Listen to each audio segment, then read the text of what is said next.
Big Shook, Big Shook. It's really real right now. Mr. DL. 2, 2, 2, 2, 2, 2. Who's off? 'Cause you could just lose your mind. Yes, we are here, the Danger Zone podcast, number 50, milestone episode. Okay, So, 50 and looking good. I think, it's been 50 weeks. 1, 2, 1, This 2. podcast. This is kind of crazy. I want to shout out. Big Shug has some numbers to announce later for his solo music, but I want to announce that we had 900 new listeners on Spotify this month for the Danger Zone podcast. Which is good. I think that's pretty cool. Yes. You know what I mean? Thank you for listening. Danger Zone podcast just hit Spotify like what, 2 months ago. Yeah. It's been on there for 2 months, and we already got 900 listeners. All you listeners are listening. Head over to listeners are listening. head over to YouTube and check us out. Yeah. Right here. Maybe you like what you see, and if you So- don't, then you can go back We to got listening. Peter Parker swinging through today. Hey, you know, hey, There's not going to be an upside down kiss, And but we it is going to have- be good. All right, so hold on, someone's calling. It's Peter Parker. Oh, oh, wait a minute. Who died, Spider-Man. who died on screen? Spider-Man. Oh, you mean in the thing? Yeah, in the game. okay. No, we out in the Midwest. I'm here. They snowed like 10,000 feet yesterday, so we're Where here. in the Midwest are you? I live in Minneapolis, Minnesota. I live in like South Minneapolis. Minnesota. You guys saw it a lot on the news last year. Oh yeah, The who? yeah, we did. Yeah. Yeah, you saw it. You saw like a lot of South Minneapolis action on the news last year. I said. My cousin's out there. He's doing his PhD. Still got a roller coaster in the mall. That's all I want to know. That's I where was there. the shooting Huh? happened, didn't it? I was there on Friday when they were doing their thing. Oh, okay. I was DJing at the spot, and it happened in Nordstrom's. They do have the roller coaster, Yeah. and it's a cool spot. Sure, you would like it just to see it, like to think- see. It's like picture Cambridge Side Galleria with Canopy Lake Park in the middle of it. No, we kind of slid. We slid through a few years back. But I didn't have to. We didn't have time to really kick it there. I think we just had some type of performance, most likely, or something happened. Cool. So we was kind of passing through Minnesota at the time. We talking about like quite some time ago or so. But it had already been made at the time. So, we good? Yeah, Oh, yeah. cool. It's a cool Shopping, spot. and then people are in their bathing suits. I'm just trying to picture this. No, what it is basically is like, so you know what Cambridge Side is like, multiple levels, big, with an open in the middle. But if you picture Cambridge Side like 5 times as big with a 4th level, and then in the middle of it, you put Canopy Lake Park. Word. That's crazy. Be like, give me 1 second. I'm gonna get out the pool and go to Nordstrom real Oh, quick. no, and I'll it's be not right back. swimming. It's not swimming. It's I like thought it was like a roller water co- park. No, it's No, it's amusement roller park. coasters. Yeah, it's like amusement a yeah. It's like the last time I saw a video on it, I know they had like you could get into a submarine or something like that, and there was like fishes. Yeah, they or have an something. underwater world. You Okay, could go and that's walk, where I and was like you could see the confused. fish. Okay. I used to get super stoned and go with my wife, with my girlfriend at the time, and we would go in there and be like, the fish. You know what I mean? Yeah. Actually. Yo, so listen, we are here, the Danger Zone podcast, episode 50. You know what I'm saying? With Big Shug, myself, Mr. DL. And Chef Tiny Nicole. you understand? And we're here in the new year. We just had a couple episodes, holiday edition, getting caught up and letting people catch up to our podcast and redos and things like that. We've had a lot of great guests on here, and today we have our man from Minnesota, DJ, hustler. What else you doing? Huh? But we're doing a lot, man. But first and foremost, Shug, not from Minnesota. Oh, Not you're from coming from Minnesota. I'm- That's what I was speaking on. Yeah, I currently Can you live tell in by his Minnesota. hockey But jersey? Yo, wherever I go on God, yo, listen, everywhere I go on earth, yo, I but check represent it, fully. but You know check what I'm saying? check it out. I respect that, and that's dope. But I'm just saying, like for instance, Word. just my demographic, we can give it all that. But on the demographic side of it, I'm dealing with where you at. So I wasn't like personally saying Sure, you. yeah. No, I'm just just- like I'm our not with you, guru. bro. Yeah. Guru, and they was coming out of New York and premiere, and they wasn't from there. So that's I know. I know. No, I get it. So we can run it back and go, yo, this is Big Shug, episode 50 with Mr. DL, and That's how they recall. and today's guest, you know what I'm saying, we have from Boston by way of Minnesota, you know, however we want to do it, but Bostonian from the heart, you know, and you know that's my hometown and such, Mr. Peter Parker. What's good, brother? I like that, Sugar. I like that intro, man. I was telling you off the mic, man. I used to always tell kids when I was out in the bean, I said, you know, when you get out and you get your opportunities, you just make sure you rep the city correctly in everything that you do, and that's how you put on for the city. You know, you've been all over the world with this stuff, and in the way that you set the precedent. And where I go, people be like, enough with the Boston hat. I tell them, I just want to remind you every time I see you who I am and where I'm from, because it means a lot to me, man. It really does. Of course. I mean, it's like me being from Boston as well, and the historians and people in hip-hop, young and old, will know that and be able to tell you that. Or when I'll be on a stage in Europe somewhere and I'm going like, yo, it's Big Shug, you know, so where am I from? Then you got half that it's going to say Mattapan, half is Boston, because, you know, they don't really know, but they know that. So, right. And this is on the other side of the world, so it's always, you know, represented in our music and who we are.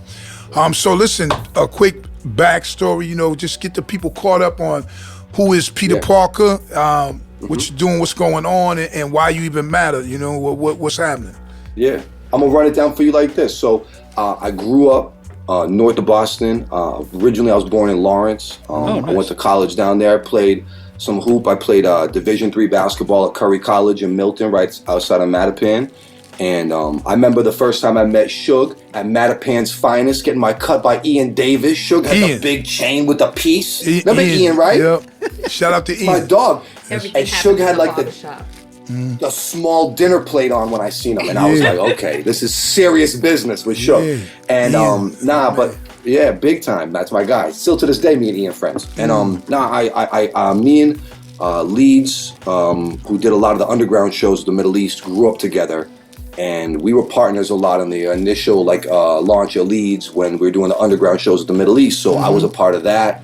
I hit a certain peak locally working in radio with Hot 97.7 and Jammin' 94.5 at the time. I kind of hit a glass ceiling where I didn't feel like, at 25, 26 years old, I didn't really feel like there was a lot of opportunity in that realm, and I had really put my time in. I went to college for broadcasting. I really was focused on being a radio personality.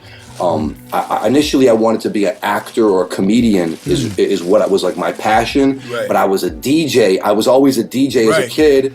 And for me, the direct path to entertainment was through the turntables and through hip hop culture. To me, was what was I was giving to it, and it was giving back to me. So it seemed like, okay, this is where I belong. And I kept on doing the music stuff. I got a job offer in 2006 to go to Minneapolis to be a night DJ at a station the size of Jammin' out here, and I ran that to 2010. That was a wonderful experience, and then super got me really hip to the game. And then in 2010, I took a year off. The station flipped formats, and I was had a lot going on in my personal life. So then I ended up getting recruited to go to Washington, D.C. to work for a station called WPGC 95.5, which is a heritage, urban, adult contemporary urban station in D.C. Right. When I got there, Big Tigger and Big Tigger and Marie, Free for Roxbury was the morning show. Yeah. And so I had a Boston friend in the building, you know what I mean? So it was really off the rip, was amazing having Free, and big shout out to her. She's a wonderful friend. She's the best. And so having her in the building helped, but that was crazy. That was going from Boston stuff to Minneapolis, which is a little smaller market. We're market 14, to going to market 7, where you're talking about LeVar Arrington's on the sports station, Big Tigger's the morning show. It was the top of the game. And so that was the gauntlet that really got me sharp, being a Boston guy, a blue collar guy in Washington, D.C., kind of thrown out there. I did it for 3.5 years, and I ended up going to do afternoons after that in Cleveland. Jeez. I moved back to Cleveland when LeBron went there. I did a year in Cleveland, middays on Philly. I was working for Radio 1, and then they called me to come back to Minnesota to launch a hip-hop station that was really centered around the radio show that I was doing about 6 or 7 years earlier the APD, music director, afternoon drive, concert coordinator, and I was the lead talent and the coordinator for this channel that had big success in Minnesota. And that's the radio career. I'm a heavy hitter. I'm a music producer. I'm a stand-up comedian. I'm a fucking idiot. You know what I mean? I'm like a Boston guy. I do it all, baby. But you know me. Yeah. It's like, give me an inch, I'm taking a decade. You know what I mean? Like, it's mad dope too, because one thing you mentioned as well is you was moving around like an army brat though, for real, right? But it's like an NBA player. You get traded. You know what I mean? It's common in that industry, isn't it? Just trying to gain experience. Yeah, they want out of towners because picture like you got a guy locally that's super connected, and then you put him on that platform. He really is in position because he got the people and he got the platform. But when you take a person like me that maybe has the talent but doesn't know the community, now you've got somebody that you can kind of like keep close to you. It's like I don't get out of control because I don't know the good guys or the bad guys. It takes 2 years to figure out who the good guys and the bad guys are in the market. You know what I mean? Like, I've done it 4 times. Did you lose your Massachusetts accent on purpose? Well, now listen. I got pressured a little bit. Like, I lost 2 times. I went to LA to audition for Power 106. And once was for nights and once was for mornings. Oh, shit. And both times they said my accent was too thick and it wouldn't work day to day in Los Angeles. So that job ended up going to Cruz. Cruz ended up getting the morning show on Power. So it was a big confidence boost. Like 2 jobs that I lost with that, and I got offered to be on Guy Code on MTV2. And I turned that down because I wasn't in the position to facilitate a New York move at 32 with a lot of personal drama, and I wasn't gonna go to Bushwick and sleep on the couch so I could, you know what I mean? It was like a lot. It was a quality lot of life. And I was old enough to let me catch up with you in a year. You know what I mean? Like I wasn't a kid at that time. Yeah, go ahead, Chuck. So now, just something you were saying was you played Division III basketball at Curry. It's crazy because I played football at Framingham State. So, you know, that's somebody who we played against. But also another Massachusetts MC, M-Dot, also played Division III basketball. I didn't know that. Yeah, I didn't know that either, no. He's actually pretty good. It doesn't surprise me. Michael Januario. He was actually good. I mean, when I peeped that he had the clippings and all that, and I was like, yo, he was up in there, he was balling. So, it's cool. I mean, you never know, you know what I'm saying? Or he still plays in the men's leagues when he can now. Me too. I did for a while. I was like, but then at some point it was like something, I don't know, wasn't moving, but I had to do something else. But the competitive juices and flowing. You know what I'm saying? It's just out there. Oh, of course. That shit was forever. Sure, everybody you know that made it in entertainment, right? Mm-hmm. And I think you can attest to this. Talent is wonderful, but the drive of the people that make it, it's really the drive of the people. And the same effort that it takes to be even a Division III athlete is similar to the effort it takes to be a professional broadcaster or a rap star or any of those things. Plus, like even now's time, the divisions are unparalleled. It doesn't actually mean anything anymore. For instance, I have a kid who I coached in basketball. He just declared for the draft from Union. His name is I.K. Arabor. And that dude's official for real, though. Like, I mean, that's not a dude. He went to Division III Union, but this dude, he's going to be in that league. I mean, he's that, you know what I mean? Athletically, he can play, strong, and the way powerful they're shooting now, kid. It's all shooting. Well, this dude, this is football. You know what I mean? Wow. Yeah, he's you know what I mean? So, and then guess what? So this is a kid who declared for the draft, and he'll be in that league. But then I have, my son who plays, and my nephew's at Michigan as well. My son's at Southern Connecticut. Whereas all of them, like, it can be these kids that are getting these looks. And with at all different divisions today, whereas it was a little different back then, a little, you might have been under the microscope, but you were just playing for the love too and competing, which we're still doing. We're competing, man. Everything's competition, man. Once you cease to compete, then it's over anyway. So that's not what we're doing. We out here with this podcast, music, producing, whatever was going on. All of it, connecting. Connecting with people. I consider myself a competitive creative. And that I'm not like I used to joke with this 2 different times. You could cut 2 different types. You could be like a a kumbaya creative that just loves to create, or you could be a competitive creative that really wants to like show you how dope he is. You know what I mean? Like that's just that's my basketball side. Like I want to cross you if I'm playing with you. You know what I mean? Like, so when you wear your hat, do you wear your hat because you like them, or you got a crescent under there? On this joint? Yeah. He said You want to see the joint? He said you crushed You want to see it? I said you got a crescent. Oh, show us. That's all I had to ask. Hey, yo, you know what's so funny? Okay. Yo, Nice. I'm fucking Not with you. bad though, right? Nah, your shit is cool. Your shit is still your shit. good. You Your Gucci. shit ain't Mr. your shit ain't all the way cannot back. believe you got me to take my hat off. I cannot believe it. I see the look on his face. Nah, your shit was cool. I was like, yo, because your hairline wasn't all the way to the back. This shit was just not bad.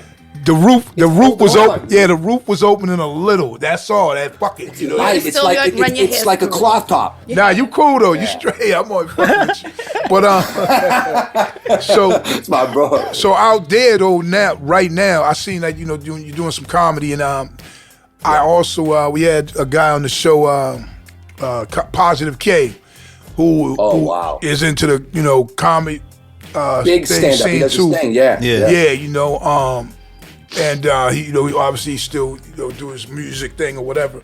So right now, are you mostly on the radio, or are you juggling these things? What's happening? Here's what I do. So I have a syndicated mix show that I produce every week that goes out to like Albany, New York, and some internet stations that I'm trying to grow.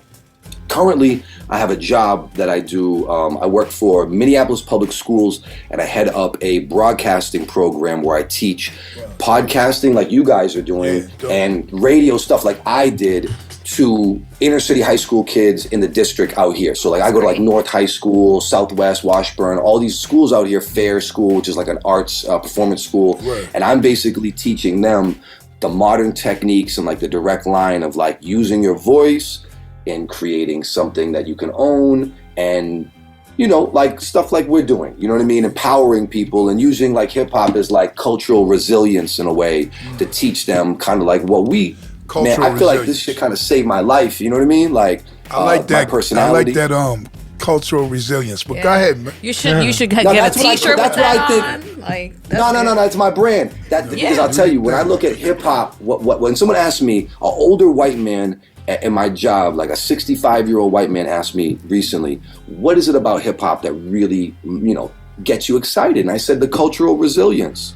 I was like, the whole shit is like, how fresh are you? How you doing it? How you sharing? It's not an exclusive information. It's like sharing of information. So to me, that was what I wanted to share with kids, because when I wanted to be a broadcaster, people were kind of like, well, maybe you could be a salesman.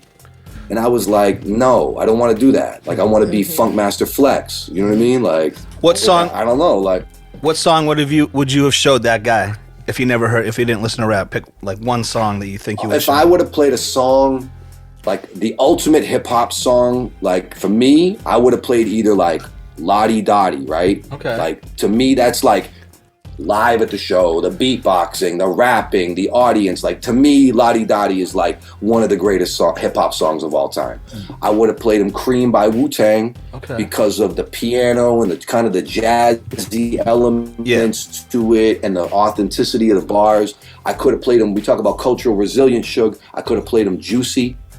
You know what I mean? That to me is like the hip hop national anthem. Or, you know what I mean? I could, down the list, I could play a Dipset anthem. What about you, Like, Suge? to me, Now- go ahead. Oh no, hold on one second. It's like the thing that you said that's dope about that, but the fact that you even said Lottie Dottie. So therefore, right, when you present that hip hop song to someone who has heard or whatever, so now they see that's another element of hip hop. What do people usually say or rap? They usually say, "Oh man, you listen to that," or the people who aren't in the know, or That's the worst stuff ever. yeah, but It's not music. They don't know Right. that like, so if I bring them some, let's say NWA, fuck the police, whatever. So that's what they were expecting to hear. Yeah. That's a dimension, but that's not. You know what I'm saying? Like, They're expecting to hear WAP. right? Yeah, they want to hear shit like. So when you bring a song like Lottie They Dottie, hear, yeah. that's. Oh shit! Like, okay, it's a story. It's melodic. The voice is different. The music, you know what I mean. So that's actually a dope intro. Even as a professor in a class, I could see being like, okay. Yeah, that to me is my starting point of culture because it's Dougie Fresh and Slick Rick showcasing their talent. Slick's voice is great. Dougie Fresh is the best beatboxer at the time in the world. Now, energetic, the charisma, the confidence. So while I was talking to this dude, and he's like 68, but he's open to it, you know? And I started to play a crate that I have that has the original samples of hip-hop records building up into the 90s records. And I explained to him, these kids that were, you know, of wherever neighborhoods they were in, had their parents' records, they found a way to take these breaks and these loops. I explained to him what it was. And he looked at me and said, no one's ever talked to me about it like this before. I said, are you a fan? Like, that was a moment. Hey, dude, listen. And now me and dude are friends now. Like, and I say, hey, I call him Hip Hop Rob now. You know what I mean? Like, I love it. Yo, listen to this, man. So it's funny too how some things you have to introduce. So there was a music great, a vocalist by the name of Lou Rawls. You know, Lou Rawls, you should be familiar. So at the time, this was probably in the early '90s, or right about there, or mid '90s. So he had the narrative out there that like he didn't like hip hop, there wasn't good music, or it wasn't music, whatever. So being that I was doing jazz with Taz, with Guru, touring the world, you know, so we were at a lot of the jazz concerts, like festivals and shit. Yeah. So then now I know about this with Lou Rawls, but we're with, you know, Donald Byrd, Lonnie Liston Smith, legends, all these greats. And Roy Ayers. We're with them, so they already know him on you know, musical side. Cosign was there, yeah. Yeah, so I see. So since they're touring with us, but see, he's sitting down at breakfast. So I know this. So I says, oh, I'm gonna go over here too. So we're in the buffet line. You know what I'm saying? He's mad short, but we're getting our food. I say, hey, what's up, Lou Rawls? Because I'm amazed. These are. When people were taking selfies, this was way before that, so it wasn't like you were gonna be, hey, let's take a picture. Right. You're just talking, you know what I'm saying? So then we sat down to each other, and then I had that conversation, like, yo, you know, so I heard you don't like Rambo, you know. Then he explained his side as basically like, you know, why he said what he said, and I said, yeah, you need to see us, you know, with the jazz thing, and you know, I explained to him how it was a different, you know, dimensions of it, different sounds, different things.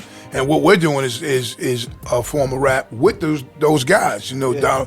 He said, yeah, I'm gonna try to come see. There's a hard line from the hard bop jazz era to hip hop. It really, I'm teaching jazz in high school, and I had to learn because I'm really not a jazz aficionado. But knowing the cultural kind of line of rock, soul music, how it came through jazz and hip hop. There is no hip hop without jazz, but it's like so the respect is there. It's 100%. We also ran into Miles Davis, but at this on tour. No shit. But yeah, man. The only time I ever seen him one time. No shit, bitch. You know? But there was one. There's this thing. It's crazy because what I was saying, we were with Lou Rawls. I was talking to him, and then he got to see, you know, part of this. You see what I'm saying? That's and then, dope. you know, it gave him that dimension because we had it balanced where, you know, I rapped. And Guru was so soulful in how he did it. It's like, and I could see that being a complimentary thing. It was cool first of all, even, you know, meeting Lou Rawls, but it was also to introduce that and know that's how I said it. Like, I said, yo, man, this shit here, it ain't like that. This is what this is. You got to give it that shit. You got to see it. And he did. You know, rest in peace, Lou Rawls. You know, but I know I'm sitting down, you know, smashing over in Europe at the festival, smashing my home fries and eggs and shit, talking to the legend for real. So, you know what I mean? It's so, you know. Dope.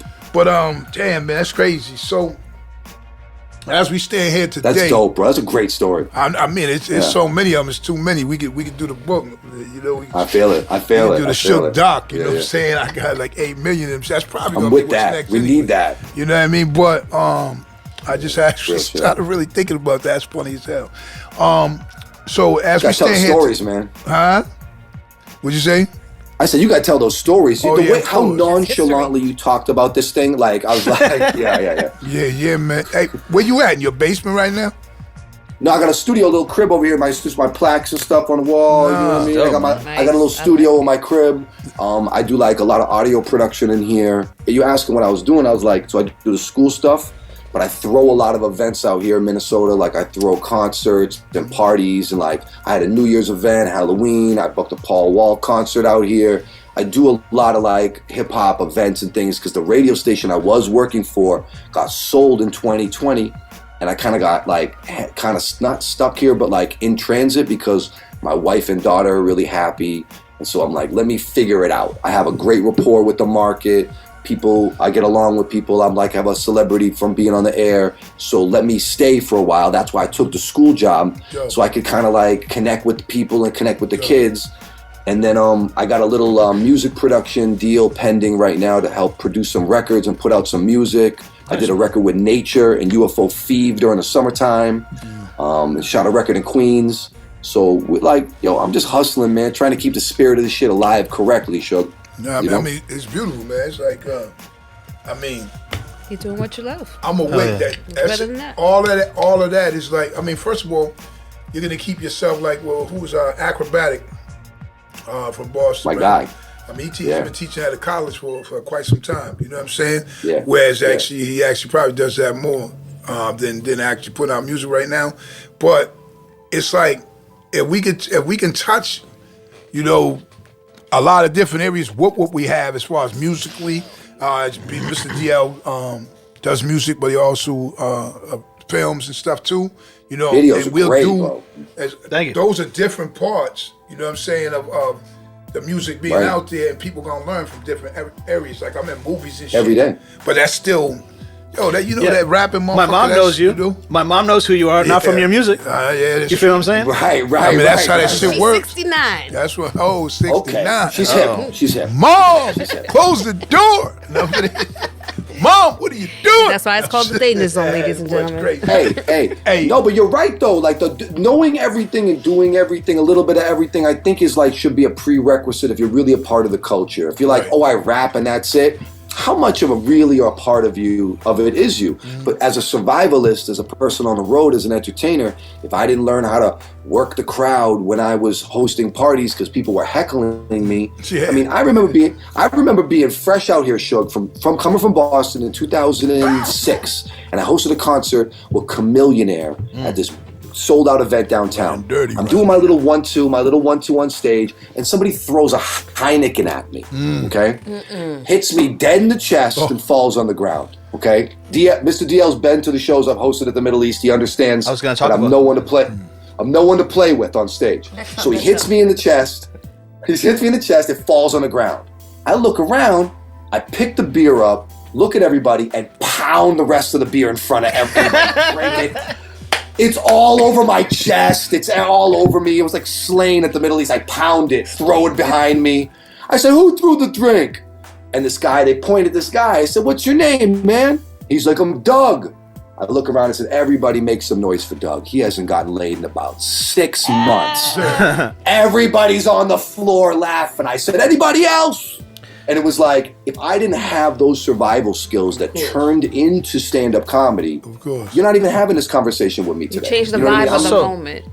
So, yo, fucking, come on, let's go. Let's stay here on this show because that's one of the things I wanted to talk about. We had Rascast on the show. That was the Rascast Slain show. Woo! I remember it fondly. Yeah, so we actually talked about that very show because that was the first show I ever booked. I booked Rascast. I got the Rascast to come, and that was like the first show, and now we talked about it. Yeah.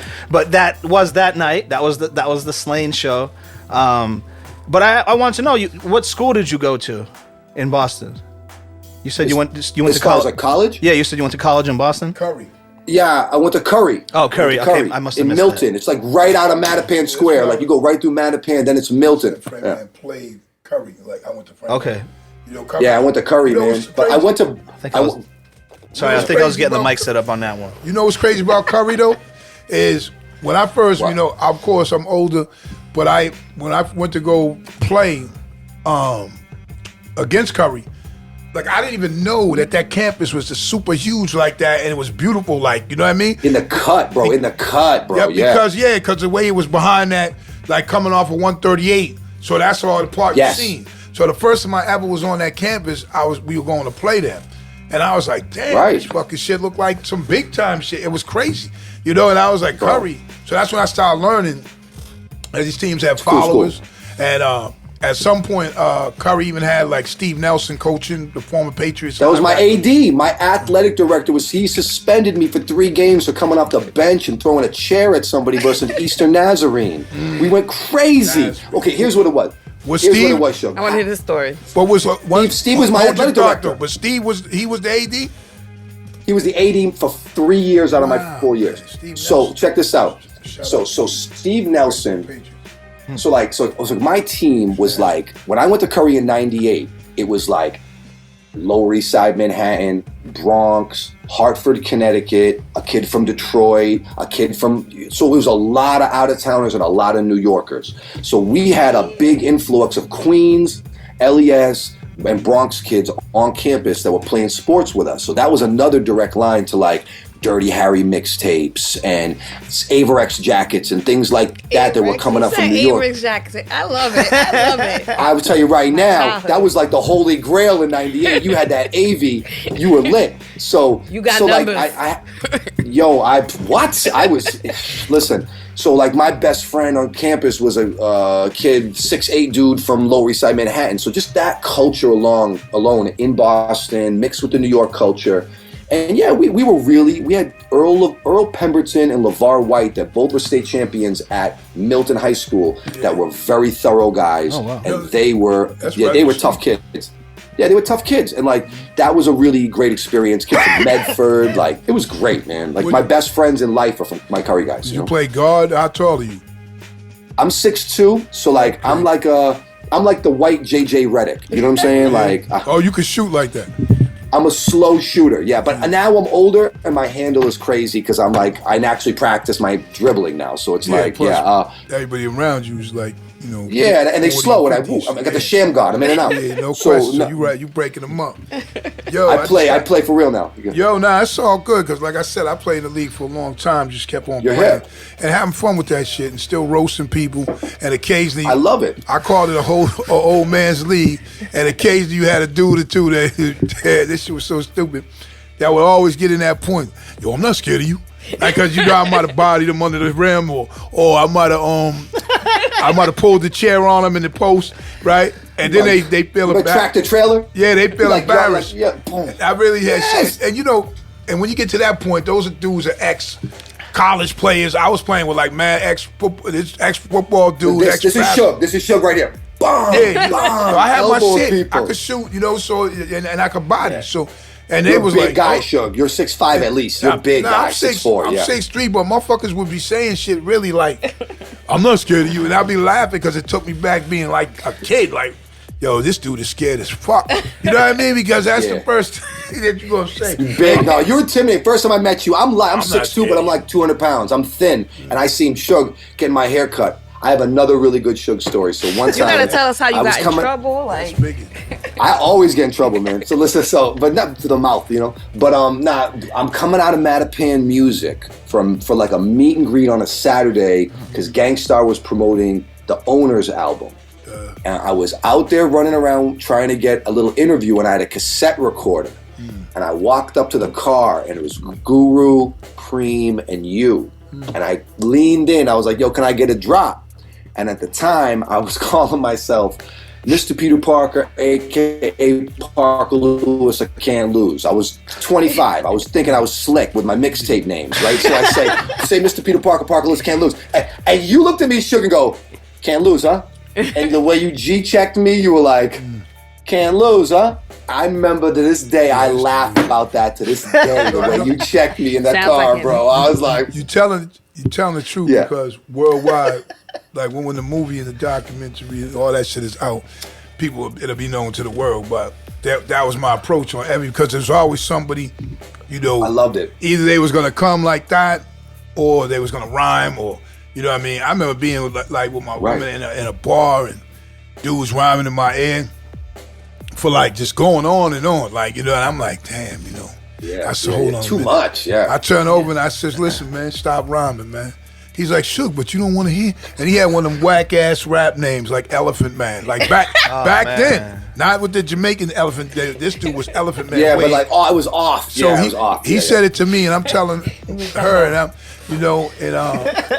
I'm like, yo, so shout out to Phyllis too. I'm telling her, and I'm like, hold on a minute, and I said to him, listen, if I never hear you again or see you again in my life, it will not affect me. He said, oh man, that's cold, Shook. Right? I was like, yo, that's that Boston shit. I'm just keeping it 1,000 because very small. I'm like, damn, man, this dude, man, first of all, man, be like, yo, I'm gonna rap and shit. I'm on the videos and shit and rhyme all the time on TV and all that at that time. So I understand your gasness. But just be on some shit like, let me just do a little bit. This motherfucker's doing like catalogs. You know what I mean? Shug, right? Shug, what did Guru say on the intro to Hard to Earn? He said, you meet a motherfucker, you give him a pound, you tell him your name, and you keep it moving. Yeah, man. That's what Slane did. Do you like that shit? Getting people approaching you? I don't like it at all. Like, I'm never mean. I'm never mean, but I get uncomfortable. Remember the time in Chicago when that guy came up on the street corner and started rapping, cruising to me? I thought it was the dopest shit in the world. It's like in the middle of Chicago. I'm just like so embarrassed. Like I was like, oh my god. Because like I it's like your it art, when they come up on so love. It's your art, so I get it because yes, especially if you're someone very famous, where this is happening on a constant basis, I can 100% see it. But you're in the Midwest, first time in Chicago, and I think it was like our first day there. And some guy just walked up to him, and I was like, and I'm just uncomfortable. Like I like it. Don't get me wrong. I just on the spot. I don't know. Like I can't. Like how Sugar just be like diss him. I don't diss him. Well, I mean, in that moment he dissed him, but we have had many artists here on the show that have said, "I met Big Suge, and this is what happened," and it was like a chill, like experience. Because, it's like read the room. He's humble, man. He's humble. Because certain situations, though, really, I don't think people thought a lot. Like I've told this story before on air about being, make it long story short, being in a dentist with the rubber dam in your mouth, holding it wide open. And a dude's mopping the floor, and he's like, "Oh shit, there go Big Suge." So he comes that's back. The worst, bro. The worst. So Snap a pic. Can I get a selfie? No, this was before that. That's what I'm saying. This God. was before the selfie shit. So I got my mouth open with the thing, just waiting for the dentist to come back. This dude's talking, so ain't no talking back from me because I'm all opened up. I give him a little dap and shit. I can just Like a knuckle pound. So ain't no talking from me. Yo, so then he start. He's mopping though, and he been mopping in the same spot for a minute, and he like, I got rhymes and shit. Yo, you want to check it? I ain't say yes. I got my shit open. He said, "Yo, check it," and then he hit, and then I knew it was coming because he got the mop, and he's hitting the, "Yo, check it, I was like, oh no. So he started right when he got to the first part of the rhyme, and it takes a minute to get the rubber dam all like that. I took the shit out, pull it out. Wow. I said, listen, man, I'm here getting my teeth done, whatever, right? I'm not trying to hear that dumb shit for real. No disrespect, whatever. Oh man, my bad, Sugar. But I'm like, yo, I'm really laying in the thing. It's terrible, man. Like that, and this motherfucker's No, it's not disrespectful. Yo, he been really is. The worst is at concerts when you're at the concert, they're trying to rap in your ear like over over music. Yo, DL, in 2040 when I get my taxes, I'm gonna get a video from you, bro. Here's the song. Well, see, Here's the bars. Yeah, no. Here's the difference, though. Here's the difference with me. So there are a lot of fans and a lot of people, even at being older and as years went by, that still have an intimidated stance. So they might just come around taking pictures or posting up or whatever now, which is cool. Like I just went to that recently, that Nas, Wu-Tang, that Busta I heard that was thing. great. And I'm walking in the crowd. I wasn't up there on stage. I'm walking in the crowd. And the fans is like showing like super love. You know what I mean? So the New York State of Mind. Yes. So that was but that's different though. That's like your arena where it's like to celebrate your legacy too. Like I remember going to that arena when it was called Great Woods and watching Smoke and Groove. Yeah, Smoke and Groove with the militia. With the militia, right? And y'all was like really. We're talking about Prime Gangstar Foundation. Hey, yo, I got a question though for you. I got a question for you. What am I trying to do? Oh, I know. Uh-oh. I was thinking, he's on that fire. I was thinking, what could it be? Here it comes. Hey, yo, I was thinking, what could it be? But I just want to know. We just want to know your 10 favorite MCs. You know what I'm saying? Oh, I can give you my favorite all-time personal. 10. Yes. Yeah. This is not Now let me, Mr. DL, I need you to help me on this. I need you to mediate this. This is not just who I think are the 10 best. This is my 10 best. Yeah, your favorite. Your favorite. It's you. Like? All right, let me break it down like this. I'm going to give you my favorite 10 rappers. This is going to be tough. The first 5 is easy. Nas, Hov, Biggie, Redman, Pharoah Monch. Yeah, nice. First one, probably. Yeah, I think that's the first time. Black Thought, 6. 7, Raekwon the Chef, and Ghostface combined into one category. I like them both equally. They got an album together. I give you that. That Ghost and Ray to me is an aesthetic, so I say Ghost and Ray together, that kind of thing. I would say after that, current new guys, I like this kid from Brooklyn named Your Old Droog. Oh, I know him. I think is really, that when he came out, they thought he sounded like Nas, right? It's like a Nas. His voice is darker, like deeper than Nas, but it's good. I like him a lot. I follow him on I like Twitter. I'm a big Zev Love X MF Doom fan. I think he was a fantastic MC. I love Doom. I would say Guru is definitely in my top 10 all-time personal rappers of all time. So one more. One more is all I got. One more. That's it. Yeah. No, one more. Hold on. One more. Hold on. Take your time. We're done. We here. And this last one, I will tell you, I was on the red carpet, BT Hip Hop Awards 2011, doing interviews with everybody. But when this man approached the stand, I told my video man, shut the camera off, gave him the mic, and I said, I just wanted to thank him and talk to him real quick. And that was Rakim. Oh, wow. So I would put Rakim actually last, but first. Yeah, Rakim, he definitely, I mean, I shook his hand, and I thanked him for the advancement of modern lyricism. I said, I appreciate your contributions to the culture. We'll interview next time. And he really dug that. You know what I mean? The thing with me is when we was in Amsterdam and Guru and Rakim was both nice. So it was like, at that point, Rakim and Guru were around the same height. Like 5'8", 5, something like that. Yeah. Yo, I was like, his feature ask, I'm not going to say it here, but his feature ask is astronomically. No, it's not. It's out of this world, B. It's Yeah. I It's can not imagine. classic. Yeah. But I'll tell you later. I believe I can imagine, B. I can imagine what it is, dog. Because he Dude's don't like- want to do it. Yeah, there it is. He just said it right here. He's living, because if you're going to come through that with that, he's going to do it. So this, And he's going to body. Yes, you come Yeah, through. and everybody's going to listen. You know what I mean? It's like getting a primo beat. It's like everyone's going to listen to it. Last verse I can remember from him is, I don't want to say The Watcher, but that's like the last verse. No, that Busta Rhymes intro. Oh, yeah, okay. On the last Busta Rhymes intro, On the he's on the second ELE little verse. too? Yeah, he's on the you're second right. verse. He does it. It's a very good verse too. Dude, Very that's a good. good. That's a good. album. ELF. So listen. ELF. So he was like the ELF crew. I was must. You know what I'm talking about? DL knows. Yeah, No, yeah. he know it. I just was like the way it sounded and catchy. So But I just- was like, Tanya, was that list official? Are we good? Does Yeah. that pass? Does that pass for you too? Are you okay? Yeah, this shit was dope. You good? That's you, That was man. good. We had some new ones on No. there. It's extra good to me if you know why. Big. Pharoah Monch to me at one time was arguably talent-wise somebody that I would put in the top level. Redman, Black Redman. Thought's a forever type artist. You know what I mean? Ghostface. You know, I'm into that kind of Northeast thing. Do you think Black Thought lacks the solo songs to be in the GOAT category?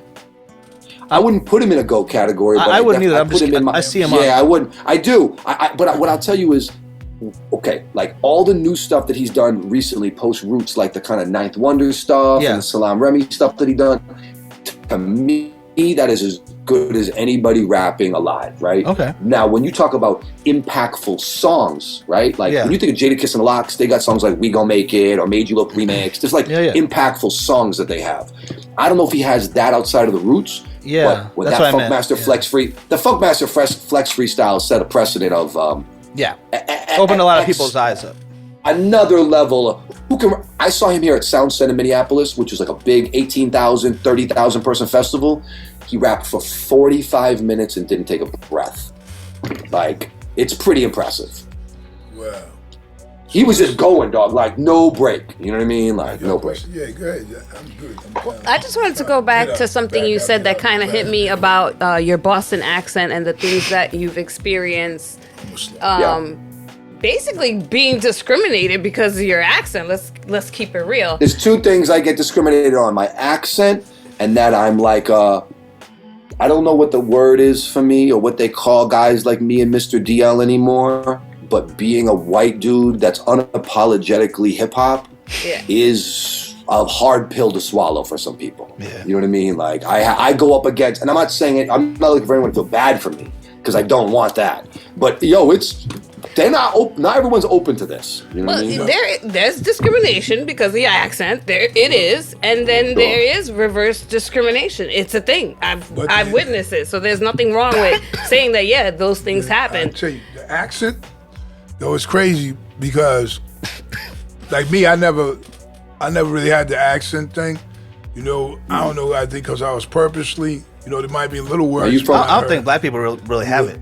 Well, they call it Bobby Brown Boston. Okay, there's two different so Bostons. let me get right. Let me get right to my story, since he just said what he said. So if anybody knows, which I'm sure he might know too, Guru had a hard ass Boston accent. He did. I can hear it. Like, I mean, yo, I can hear it. I mean, even in his mute, you can hear some words. I'll listen for it now. Let me tell you. So, Red Alert, and if they first wasn't playing his records in New York, because they was like, yo, this dude's accent is white. You know what? I hear it. You know what I I'm mean? hearing it in my head. They were like, yo. I can hear it. Yeah. Then he pushed it through. When you look for it, you know what I mean? But at first they was like, oh, Guru, who is this kid? So, I mean, he broke through. Then if you listen to his early shit, you really hear the Boston. But as he went along, he got more monotone, more deeper. I could send you air checks from me from on the radio from 2008, and you're going to be like, who's that? And I was way ADHD, way high strung, with a super thick accent. And people don't know this about me. When I was a kid, I had a speech impediment, like a lisp, right? So I had to have my jaw like fixed because I had this speech impediment. So I kind of am always conscious about the words I say because I had to fix my mouth. So I still kind of have a little bit of a lisp. So then, but with the big accent and the lisp, oh boy. It was extra. Yeah, it was extra. I used to fix Right, but I've reeled it in over years, and I consider myself a professional broadcaster. I read the news now for this jazz station every day, and I can do like a now from the Jazz 88 newsroom. You know, I can do I can do a different delivery. What we like to call the professional voice. Yo. Yeah. When I was a kid, man, there was a dude on radio. He was on. Damn, I forget, but his name was Bobby George, right? Word. And everybody in the hood used to listen to this station because he used to play the joints, you know, kind of late and whatever. And so then I find out that when I see him, it's a white dude, and we talking about way back, probably like 70s shit or something, 80s, something like that. And dude got a little curly afro and glasses and shit, but he used to always like, because you know. Now you see people via podcast or because this is just basically a radio station. Yeah, so you'd be like, this is Bobby George, right? So you'd be like, damn, well, from 88.9, whatever he was at, and I was WZOU. Like, then I would see him and shit. And I was like, but then he kind of really talked like that. You know what I mean? So I was like, wow. That's how we really talk, right? That's I was like, it wasn't an act, but to us, you know, because you didn't see things. Everybody's watching the same shit on TV. Bro. Back then, all the channels are the same. So you want to see the dance, you watch the Soul Train and shit like that. So when you got to see him, motherfucker, you were like, oh shit. You know what I mean? Yo, it's LB because like at the end of the day, it's theater of the mind, right? So when they hear the voice, you kind of make your own thing up. I used to get a lot of my career, people be like, yo, I thought you were, I will say, I didn't know you were a white guy. That's what I get, right? And when I take that as a compliment. Usually they say, I thought you was a brother, or I thought you were black. And I'd say, I take that as a compliment because when somebody hears an authentic hip-hop personality, they assume that they're a person of color. Yeah. So when they say that I sound non-white, I take it as, I sound real to you. Yeah. You sound like thank you. Part of you know what I mean? Culture. Like that's how I used to say that to me too. I can't lie. I hate when people. I rap up with being Irish. Right. I hate when people say, you know, that, hey man, you remind me of Mr. T. And I was like, hey yo. I love that for you. Yo, I love that for you. I'll be clowning the shit out of them too. I'll be clowning them all intellectually. I'll say shit like this here, right? I'll be like, Do you know only old white people will say that to me, right? Because it's a fact though. So I'm like, and then they look all reference of a brother with chains. I know. Hey, but then they'll say some shit like, no, but it's a compliment because he was big and whatever. Yo, Mr. T was like 5'10". You know what I mean? Like so I'm like I'm going on my history too. Yeah, his muscles appeared large. I don't. He was a star though, mohawk, big star. So when they say that, I know what they mean. I know what they mean, but I'm just fucking with them like, yo. That's their reference, you know what I mean? And that's fine. Yeah, come on, they saying you a badass. That's their reference. Real shit. One of the coolest things about my career, Suge, is like, so I got to be on the radio out here from 2006 to 2010 before social media really rang off. And that was a major part because I was playing the new records, I was on at night. So I was a part of kids' lives growing up. So those kids that were 13 are now like 25, 28, 29 years old. And they come up on me like, yo, I grew up listening to you. And I'm still a pretty young guy. So I look at that as like a real, like, dude, we not only have we have a responsibility, G, to rock, B. You know what I mean? Like, I do the right thing out here. So I don't know. Dogs, it's not something to be taken lightly. It's not like when you're young, you kind of like, oh, let me get my shit off. You know what I mean? Let me show you what I'm capable of. And then it switches a little bit and you're like, oh, I'm here to be kind of like a leader of the community. And I'm here to be like, people rely on you to do those jokes every day. Yeah, they're waiting on you to serve. You know what I mean? When I look at a thing like even something as simple as a Spotify monthly, you know, with me as an underground artist or what have you, and then it's 50,000 plus people listening per month.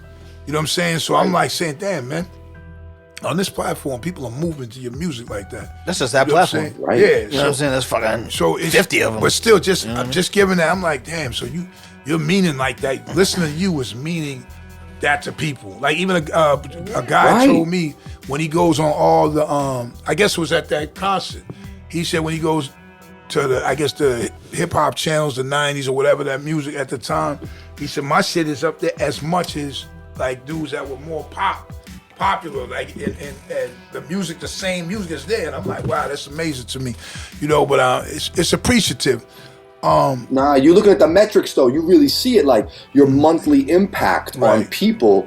And if you continue, even at the legacy point of your career, still putting out music, of course, man. Those folks are waiting on that shit, man. They waiting on you. We already know whenever you got it. But I'm Oh, we just want to know what are your socials? Yeah, let the people know where they can find you. At Mr. Peter Parker on everything. MR, no dots or spaces. I kept it simple. Tap in, hit me up. I'm excited that I got a chance to do this with you guys today because I don't get a chance to talk to Boston people enough, and just sharing these stories and talking to you guys and hearing your perspectives. I've always, you asked about the accent.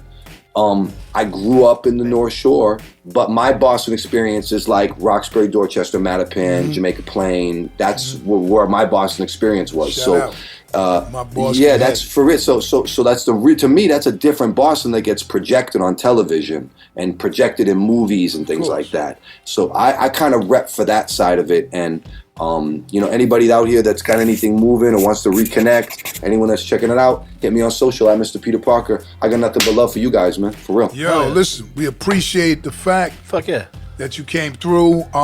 It's been a pleasure spending this time and shit, getting caught up, man, with Peter Parker and letting the people know what it means. You know what I'm saying? So who I am.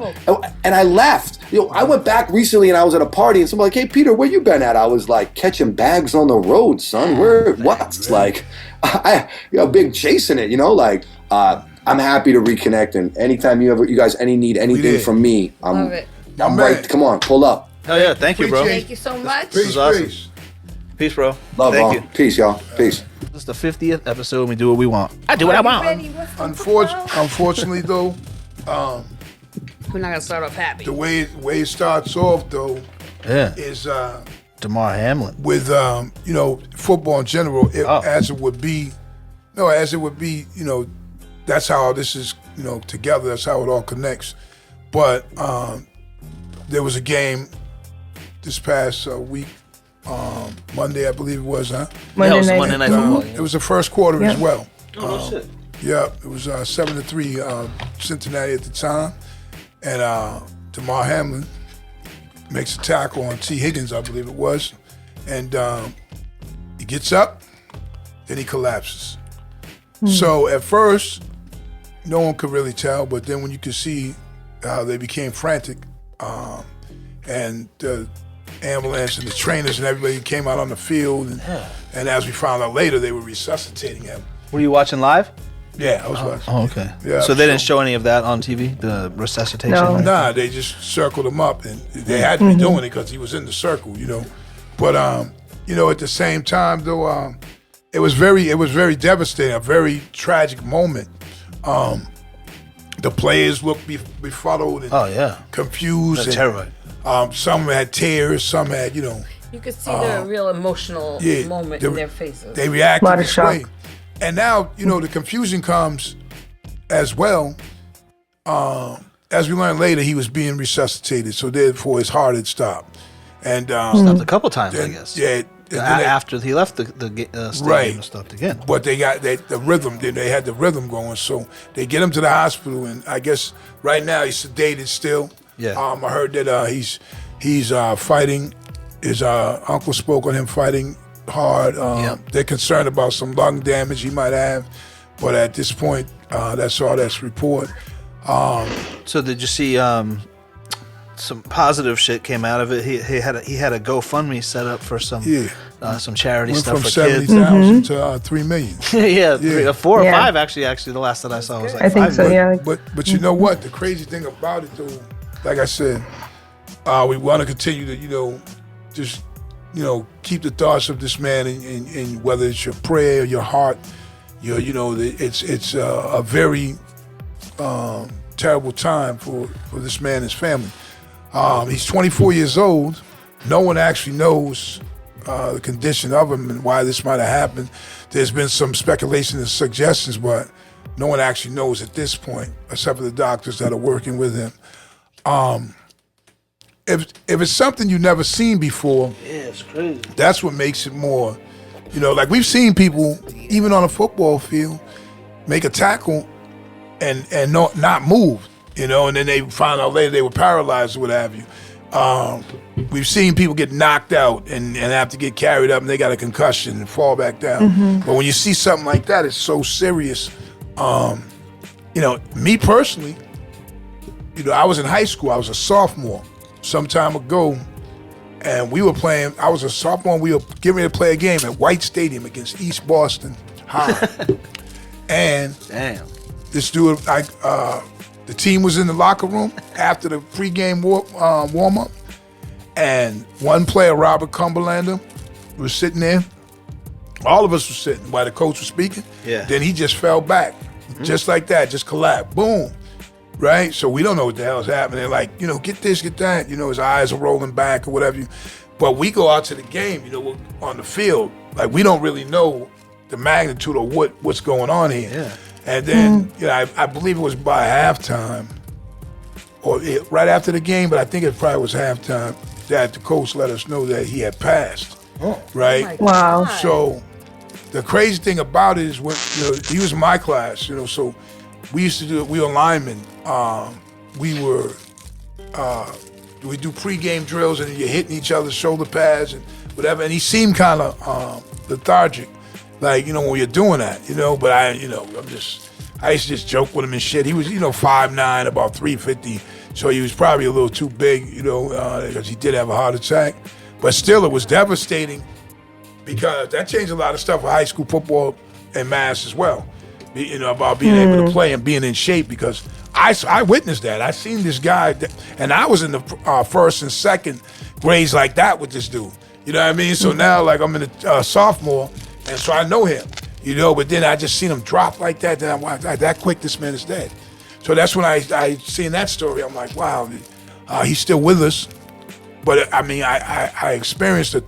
I was young. I really didn't know what the hell was going on. You know what I mean? I was a little confused about it, but I still was weird though, because I'm like, man, it didn't look good. You know what I mean? So, Take over the but first Go ahead. go ahead. Now, when it comes, all I was saying, when it comes down to it though, it is a football game. football is a violent sport. Whether that was the reason why this happened or not, we don't know. But we know, no matter what anyone's saying today, that football is a sport of violence. Well, all I know is everyone on Facebook is a doctor, and and everybody knows what's going on. Well, it's the COVID vaccine. It's everybody has there's a whole bunch of them going around out there. Of course. But I want to talk about one more great thing that came from this. well, what's that? The cancellation of Skip Bayless. Well, I don't think, but I don't think he's gonna get canceled. Oh man, I don't think so either. I don't But think so. I love that the whole world is dragging him, and I mad. love that it's like everyone in the world, even Bengals fans, were like, "Oh my God, cancel the game! This is terrible." And there was one guy in the world typing away about how this and that, and he got tore up for it, right? And Let me tell then you. he made a public apology where he me went from tell you. being the least worried about him to the most worried. I mean, it is. In one day. If anyone knows, he just made a statement about football after this thing happened. But Who, Skip? Yeah. But you know what? In a nutshell, though. Come on, Skip. Yeah, but in a nutshell, now seriously though, this thing is still about football though. Yeah. You see what I'm saying? So what I'm saying is, yeah, we feel for this man. We know that was crazy and tragic, but guess what? It's still at the time where they're gonna have playoffs. No one that's on that field and no other teams is gonna quit playing football because of what happened. No. So- For the That's night, not what for we're the night they are saying. though. But those guys. Well, I'm saying because people are talking like, well, maybe they shouldn't play this weekend, or what are they gonna do about the playoffs? Well, they Or may what are have gonna- PTSD, and Yeah. they What? may have to learn to. Like, No, they're definitely going deal to about replay the deal game and this and that, for but it. not that night. Not deal No, for but it. what I'm saying- Get help for it. Yeah, what I'm saying is, I don't know. You might be missing what I'm saying. What I'm saying is, at the end of the day, it's football. So all I'm saying is, and an NFL season where people are getting paid to play football. So they're gonna figure this thing out for them. Yeah. These people next week, they're gonna be playing. Yeah. Well, And the reason why I'm saying, I say that to say this though, this is all, is because we know that the man and the family, that's suffering, that's tragic, man. You know what I'm saying? But people, like some are acting like, well, I don't know if they'll ever play again and things like that. But No, that's and you not have all that's not the sense. case. People though. have died in motorcycle accidents. No, what did people I have say? died in other said things it- happen in life. I said it life is perfectly. precious, I just said 'cause it- you're an NFL player. They were like, what are these players gonna do? They're all gonna need psychiatric treatment because of what they saw. And I'm like, half these people are from the hood, and like their best friends have died 2 times, like in their lifetime. Or No, They're not that- seeing that could be anything. tragic for anybody. Like, there's gonna be tragic, but not tragic enough where you're gonna be like, I'm never playing football and again. God forbid, you're that person's family. Like, such you're a watching freak- this on TV. You don't it's know such what's a going freak on. That must be horrible. thing must that have been well, horrible. if you know anything about, like, just even the history of it, football in general, like for instance, Joe Theismann had a broken leg. Lawrence Taylor had tackled him, but Yeah. it was Yeah. a compound with the bone went through the skin. So Lawrence Taylor jumped up. they have He they called for have the- a visual of him like come because something serious. Now at that time, no one had ever seen that. You know what I'm saying? Also, Yeah, he hit him. Lawrence Taylor knew right away. He jumped up and was calling for help. they could see the bone sticking out. Oh yeah, You know what I mean? So, but on another note as well, that was like the biggest tackle because those were 2 super famous players.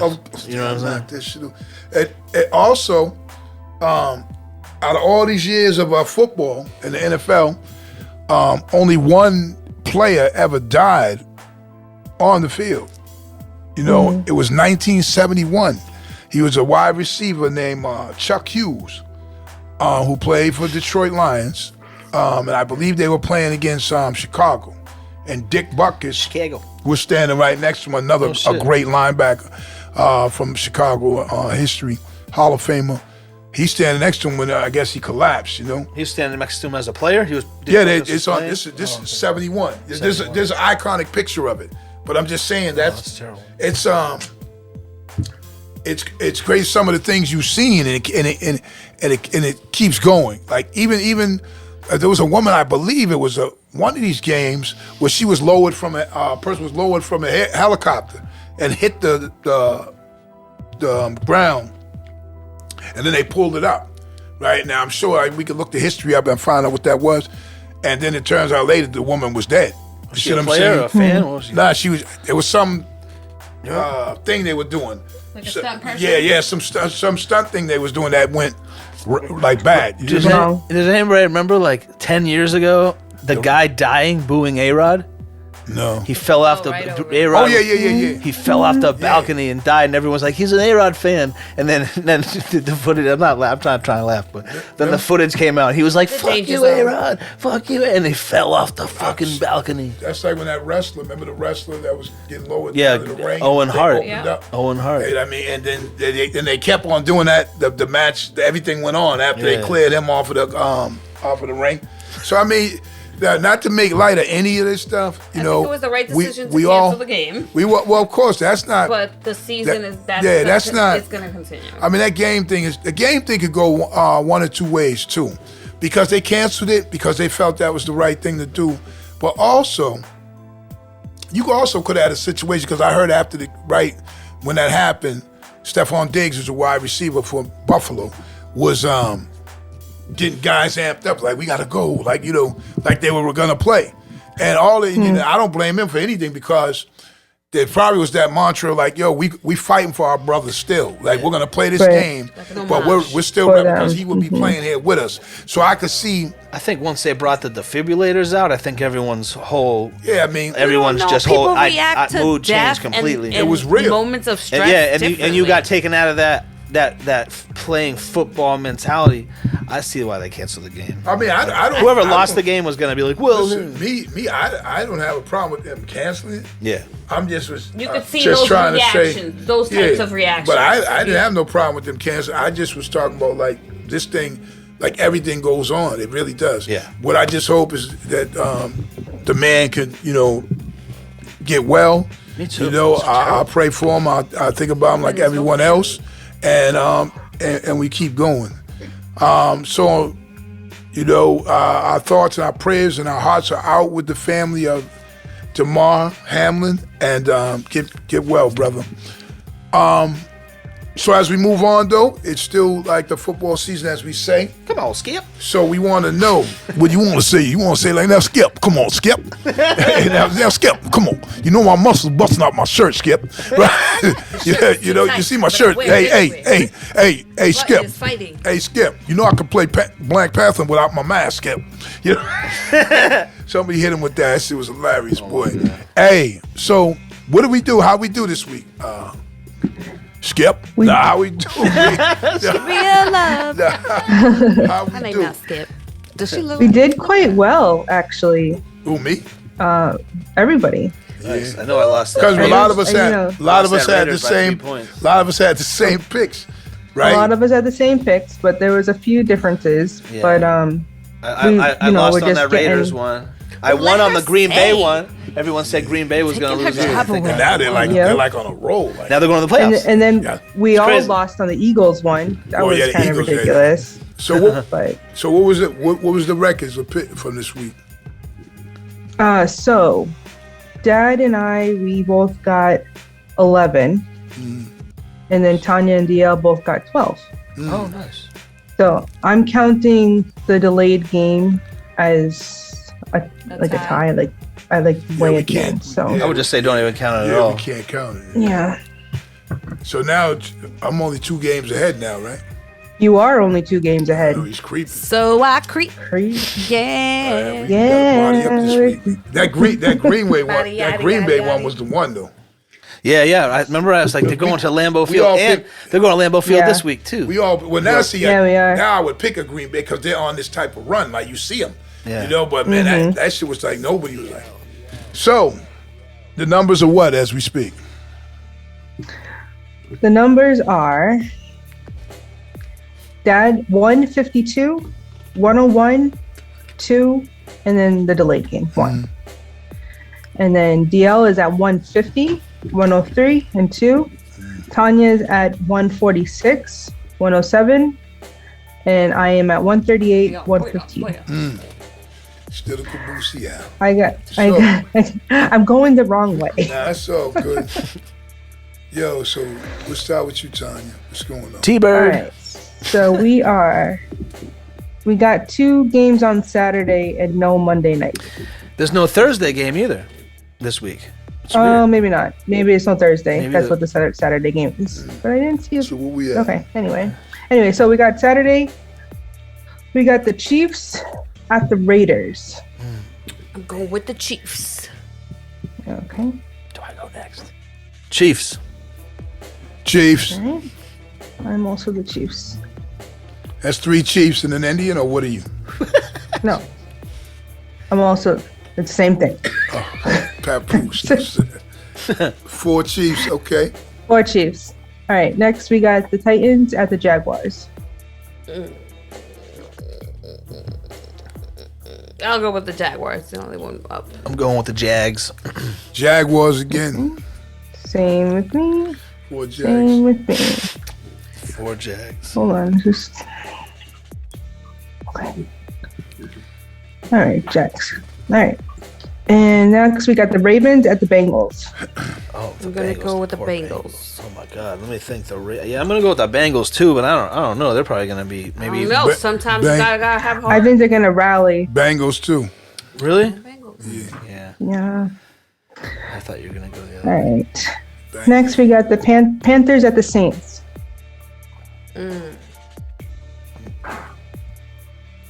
Saints surprised me last week.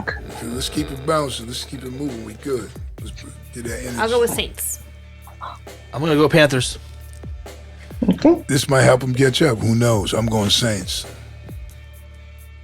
I'm also going the Saints. All right. Next, we got the Patriots at the Bills. I'm gonna go with the Bills. Right. I can't believe they're even gonna play. I'm gonna go with the Bills. This might catch you up totally. I'm going to go Patriots. And Yeah, my thought I'm gonna- process is between that game, that those Patriots, man, they're like right now, they're like, damn, you know. They have to if the win. Patriots win, they're in the playoffs. If they Yeah. lose, they're not. So Yeah. we'll see what happens. I'll go Patriots. Yeah. I'm gonna go Patriots too. But the Bills, man, that's gonna be a hard game. Hopefully they play all right. Next is the Buccaneers at the Falcons. I'm gonna go Tom Brady. Yeah, Buccaneers. Tampa Bay. Or as Skip would say, Succaneers. Nah, they come along too. Well, he said it a few weeks back. Yeah. Skip. Well, Tampa Bay, what are you? Yeah, I'm also Tampa. And next we got the Browns at the Steelers. No, Steelers. Steelers. Yeah. Those are 2 places I think are tough to play: the Steelers and Green Bay. Like tough to play at, even if they suck. It's still hard. Who are you? Steelers. Steelers. We Yeah, this one. The Texans at the Colts. That's both Oh trash. my God! I guess I'll go for the Colts. That's ample trash. Right? They're starting Sam Eckler, who was benched for Matt Ryan after Matt Ryan was benched for him, and it's a mess, man. So is this how many games are left? 2 or 1? I think after this? So I think this is the last game. yeah, I'm gonna go Colts on this one. It's just such a trash-tastic Yeah. show. Tanya, who'd you Colts. pick? You say Said Colts? Okay. Colts. Okay. Ah man, that's I also said Colts. well, I'll go Well, they're Colts. home, so maybe that'll. I'll go Colts with y'all, but Yeah. both them teams is woo. Man, Come down to a field goal. All right. 3-0. Next are the Vikings at the Bears. Vikings. Same. I will go. I'm gonna go the Bears. I'll go Lions and Tigers and Vikings. Oh no, But I was I'm going Vikings, man. Vikings. You can take the lead with this one No, if Chicago wins. I just felt the vibe. next is the Jets at the Dolphins. I'll go pick the that's Jets. tough. So and definitely the Dolphins are. You It's know, tough. we're gonna do Dolphins. I'll go.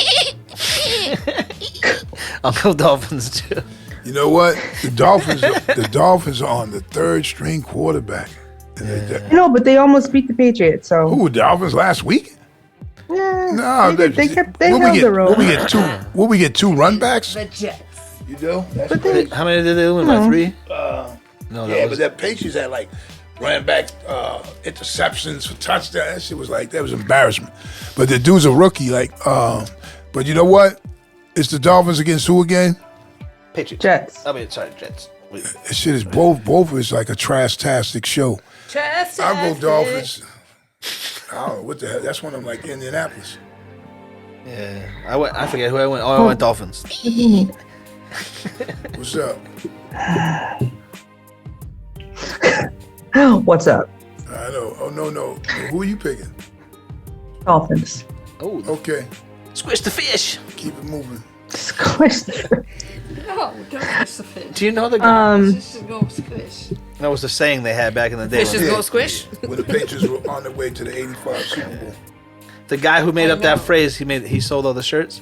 He ended up opening that restaurant, Chunky's. Ever heard of it? Nah. It's a movie theater that you sit Chunky's? down. Chunky's, you sit down and eat. No, I just remember a candy bar called Chunky's that was shaped square. It had nuts in it. Yeah. Silver wrap and red letters. Right. Look it up if you You already know Chunky. Whoa. Okay. You guys got are next? you're dating yourself. Whoa. And I look good like a bottle of wine. What's up? All right. Next, we got the Rams at the Seahawks. The Rams were dumb as hell last week, man. That's really stupid. I will go with the. I'm gonna go with the Seahawks. No. Yeah, I'll go with the Seahawks. Nope. Represent my cousin out there in Seattle. What's Going with the up? Seahawks. Puerto Ricans, we everywhere. Seahawks as well. Boricua. Gets me everywhere. Hell yeah. Yeah, whole family out there. I'm gonna go Seahawks too. It's like you guys are copying exactly what I have already. But I'm not gonna copy you if I went first. Kind of right now, everything is so like the last game is kind of stupid. Go ahead. all right. Next week we got the Chargers at the Broncos. I'm going with the Chargers. Chargers. I'll go with the Chargers. I'll go Chargers as well. Charge it. A couple of teams are sitting down their starters too. I can't remember who that was because they don't need They them. made the playoffs. Yeah, you know. That's almost like giving them a win at times. You know what I mean? Yeah.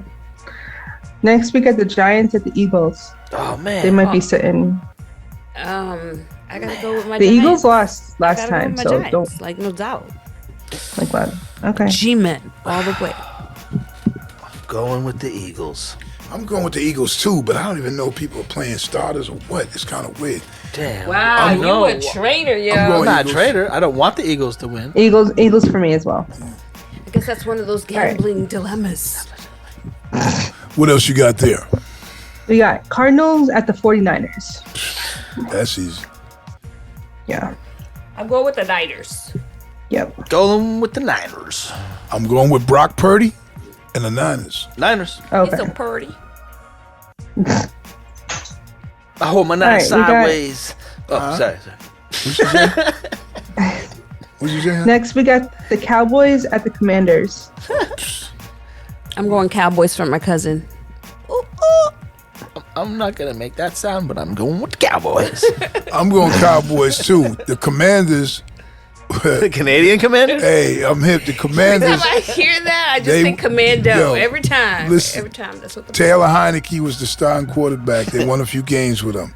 They benched him for Carlton Wentz, Carlton Banks. who his shit was whack. Then now they benched him, Wentz, and then and Heineke is the quarterback this week. So it's just mess. So I'm going for whoever's not a Commander. Now I'm going for the Cowboys, man. Yeah, same here.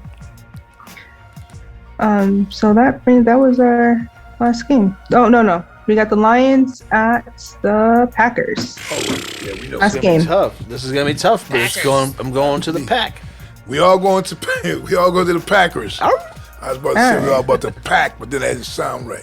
No, it did not. We about the I'm Pack. glad- We going I'm to the glad Packers. You didn't Well, say guess you that. pack a bowl. It could be that. You Packing know what? bowls. Yes, but I don't Pack think most bowls, people right? think that. Not really, Not but really. I don't have. smoke What's going on with bowls. that sound? What's happening?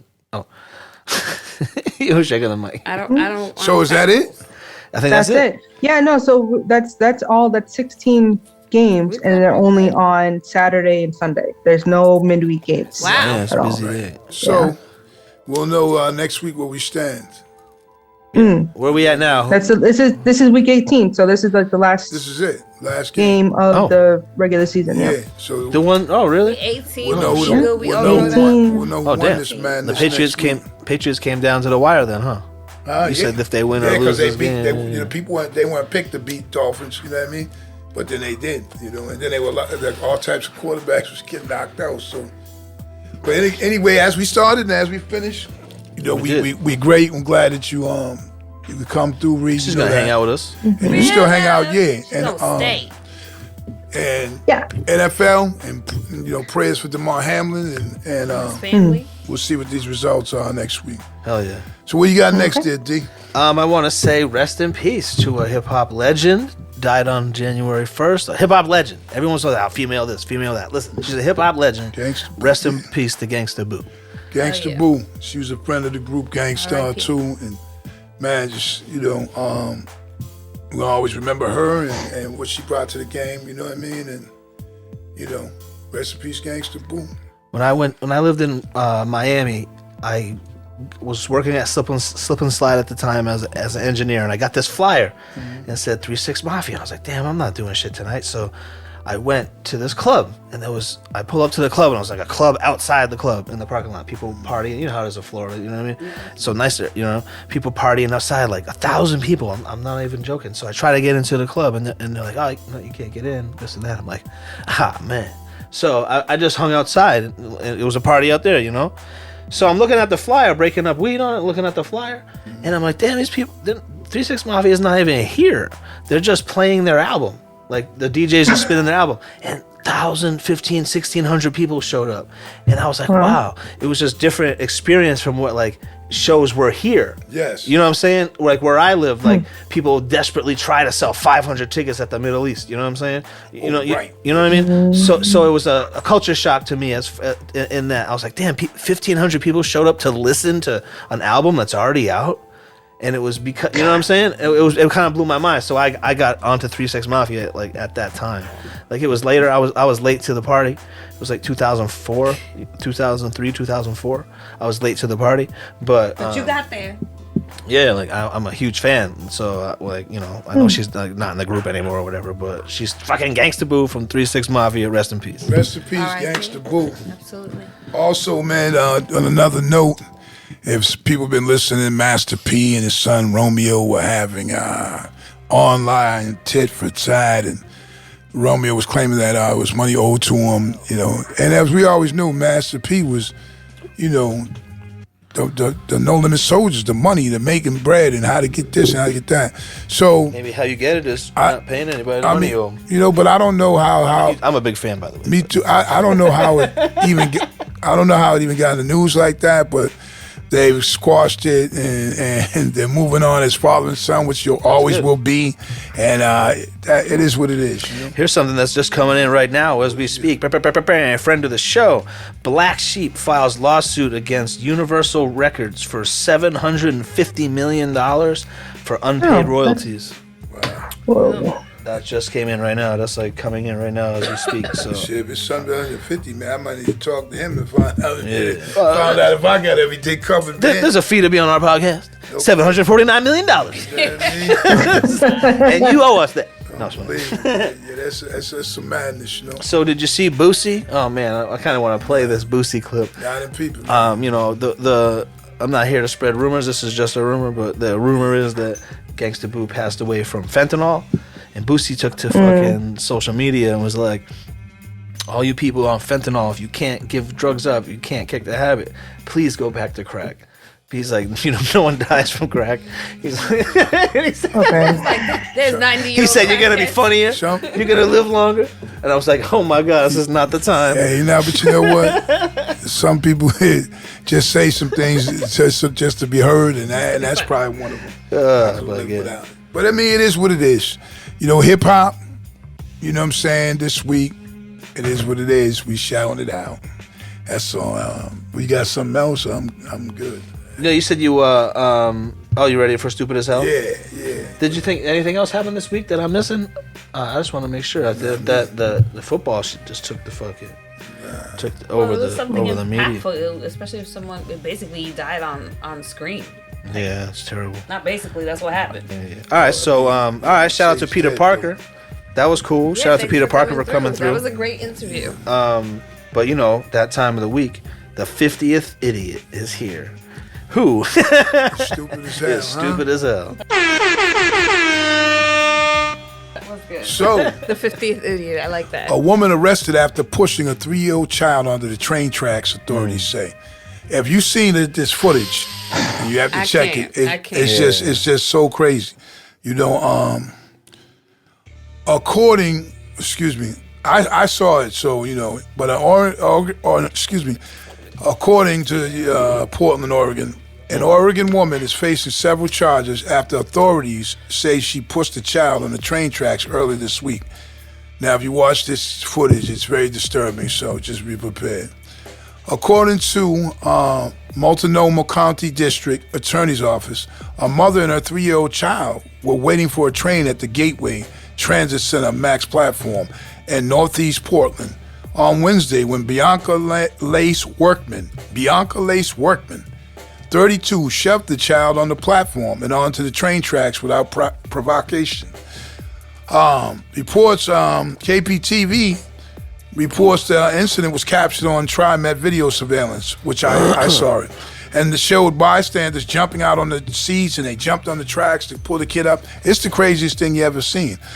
Authorities said the child landed face first on the metal rail and rocks before quickly being rescued. The child reportedly had severe headache and a small red mark on their forehead. After the incident, there's wasn't much damage other than that, except for probably what happened to Kim Street. PTSD, other than that. There's no excuses for that. I don't understand why someone would do something like that, one of the riders said. But the district attorney office said the woman was arraigned on charges that included assault, interfering with public transportation, and disorderly conduct, and recklessly endangering another person. Now, the craziest thing about this whole incident is she obviously has a problem. If you look at it, she went and sat back right down like nothing happened.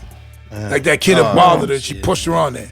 But Bianca Lace Workman, this week and forever, you are stupid as hell. Stupid as hell. And stay away from the kids, man, and all that, man.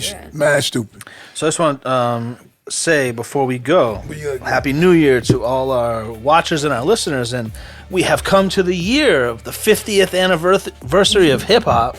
So I think that's pretty cool. And we're going to have a lot of cool hip-hop related business on the Danger Zone podcast. And shout out to Spotify, like DL said, with 900 new listeners this month of the Danger Zone podcast. So those who don't like looking, like listening, that's dope. I guess a lot of people do it at work. Like, listen, I kind of do the same thing when I'm... Some people do. Yeah, they do it at work.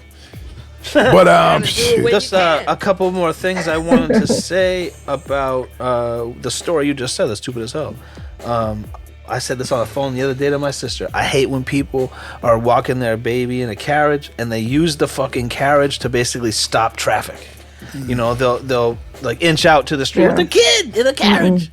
Yeah, I've never seen that before. No. Oh, you see it, trust me. So if you're doing that, stop. And then how come... Well, how do you say it? Oregon, right? When the state of Oregon, right? Yeah. Oregon, that's how I say it. But how come it's called the Oregon Trail? Like, we all say Oregon Trail, but we pronounce the state Oregon. I just thought that was weird when you said the name. I thought, probably for thought here at the when Danger Zone podcast. Probably said Oregon because your the pronunciation. You're growing up, and then as you get more old and whatever, and you see it enough and hear it more. You meet someone from Oregon and they're like, "Hey, Oregon, I don't live in Oregon." Or like different sure towns they don't say from with that Mass. accent, but But that's good. It was crazy. Also on the Spotify thing, I still wanted to shout it as well for this past month of having 52,000 listeners, to Big Shug's music. So we appreciate that as well, because I mean, it means as you sit here like around the world, people are like, damn, they're playing your music and you're making a move, man, and that's just a platform, but still, I appreciate that, you know what I'm saying? Because I had an album called I Am Forever, which means that we, in the physical, we're not here forever, but the music is. When I'm long gone, the music will still be playing. So therefore, like people listening now, and I music hope is they listen forever, forever, and I appreciate that. Just think, we just talked about the Dougie Doug and Slick Rick song that was 40 years ago almost. You know what I mean? We just talked about it today on the podcast. Who was that, Bailey? No, that's not Bailey. No, it's fine. Oh, your dog. That dog sounded like it was in a pipe. What's your baby's name? Hey, yo, Zuki. Zuki. Hey, yo, I heard a dog bark back there. I said, damn, where did Bailey go? Up in a pipe somewhere? Because I heard a little echo. Row. I was like, well, and I don't see Bailey over in the classic bed. I said, well, they just threw in the pipe real quick. They just jammed the bowl. Don't abuse your animals. With feet You got sticking out. problems if you do. No, she climbed into the big bowls. But yo, listen, appreciate you coming through too, Rhea. Once Real again, love. Yeah. episode 50. We appreciate you all. Listen, Thank you. excuses have no purpose, so don't make them. Don't make them. When we grow, we all glow. You know what I'm saying? So that's what we want to keep on doing these things. That's 50 episodes. Oh, yeah. If you haven't seen them, go back on YouTube and wherever you view a podcast or listen. That's one thing I do notice. People go do back. People do go back, or maybe that's the first. Maybe Sadat X. They were searching Sadat X interviews, and that came up because I do notice that people. I'll randomly get comments on older episodes. You know what I'm saying? Which is good because the more they see, the more we see. So it all works together. Appreciate you. Also, the way you do anything is the way you do everything. So stay focused and be on top of it. You know what I'm saying? Peace. Peace. On my dark days. On my dark days, I chopped crack on a regular. Ran up in spots and clapped on a regular. Took big fat ass stacks from the register. No matter how hard they tried, they still couldn't measure the hard I had.